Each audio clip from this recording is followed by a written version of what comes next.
She told me she didn't need intimacy anymore, just tossed it out casually over dinner like she was mentioning a change in her coffee order. No explanation. No warmth. No concern for how it might land. Just a cold, flat statement dropped between quiet bites of food.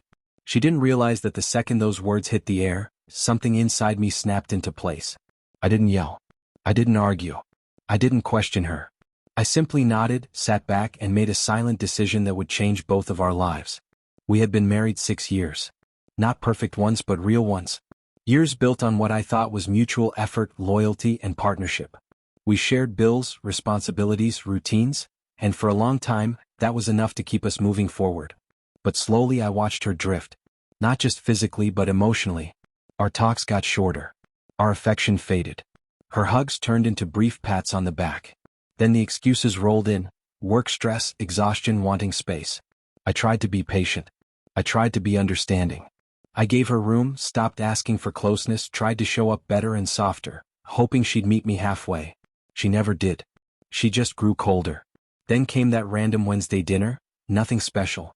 Halfway through the meal, she looked at her plate and said flatly, "I just don't feel like being intimate anymore. And I don't think being married means I have to." That sentence hung between us like fog. The clink of her fork on the plate. Her emotionless tone. The complete lack of empathy. That was when I understood. This wasn't about feelings or stress. This was about control. A quiet way of saying, "You'll stay no matter what I give you."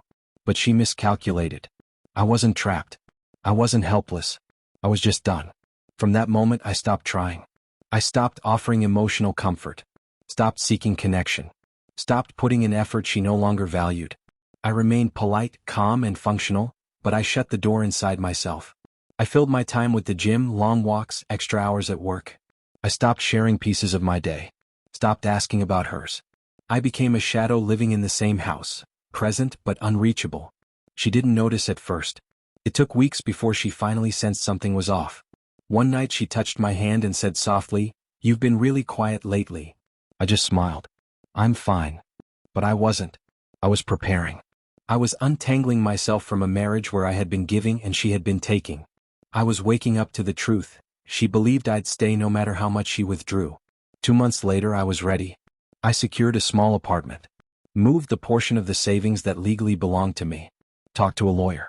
And when she spent the weekend at her sister's place, I packed my things, quietly, carefully, with no desire for a dramatic confrontation. I left a note on the kitchen counter. "You were right. You don't owe me intimacy. And I don't owe you my presence. Take care." I walked out.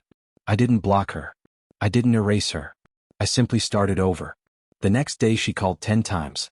The voicemail shifted from confusion to anger to panic. The last one was the hardest to hear. "I didn't think you'd actually leave."